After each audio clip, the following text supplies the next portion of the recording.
ഒരു പെണ്ണിന്റെ പേര് പറഞ്ഞേ. രേഷ്മ എസ്. എന്തോന്ന്? പെണ്ണിന്റെ പേര് രേഷ്മ എസ്. രേഷ്മ എസ്. ആരാണ് രേഷ്മ? ഒരു പെണ്ണ്. ഒരു പെണ്ണ്. ഒരു പെണ്ണിന്റെ പേര് പറയുമ്പോഴത്തേക്ക് നിങ്ങളുടെ മുന്നിൽ ഒരു പെണ്ണിരിപ്പുണ്ടല്ലോ, എന്റെ പേര് പറയാൻ പാടില്ലേ? നിന്റെ പേര് പറയാനല്ലേ പറഞ്ഞത്, ഒരു പെണ്ണിന്റെ പേര് പറയാനല്ലേ പറഞ്ഞത്. ഞാൻ പെണ്ണല്ലേ?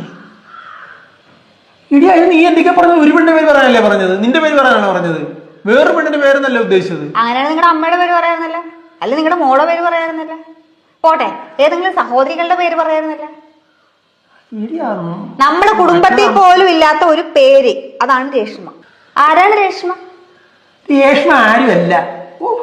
ആരുമല്ലാത്ത രേഷ്മനെ നിങ്ങൾ എന്തിനു പറഞ്ഞു? ഇടി ഒരു പെണ്ണിന്റെ പേര് പറയാൻ പറഞ്ഞപ്പോഴേക്കും എന്റെ വായി വന്നൊരു പേര് രേഷ്മ എന്നായിരുന്നു. അങ്ങനെ ഒരാളില്ലടി. അങ്ങനെ ഒരാളില്ലെങ്കിൽ പിന്നെ എങ്ങനെ നിങ്ങളുടെ വായിൽ ആ പേര് വന്ന്? 10ാം ക്ലാസ്സിൽ ഉണ്ടായിരുന്നതാണ്. അപ്പൊ നിങ്ങളുടെ ഫോണൊന്ന് ചെക്ക് ചെയ്യേണ്ടി വരും. അയ്യോ, ഫോണിനകത്തൊക്കെ ഒന്നുമില്ല ചെക്ക് ചെയ്യാൻ. തുറക്ക്, ലോക്ക് തുറക്ക്, ലോക്ക് തുറക്ക്. അതിനകത്ത് രേഷ്മ ഉണ്ടോന്ന് അറിയണം. രേഷ്മ 1, രേഷ്മ 2, രേഷ്മ 3.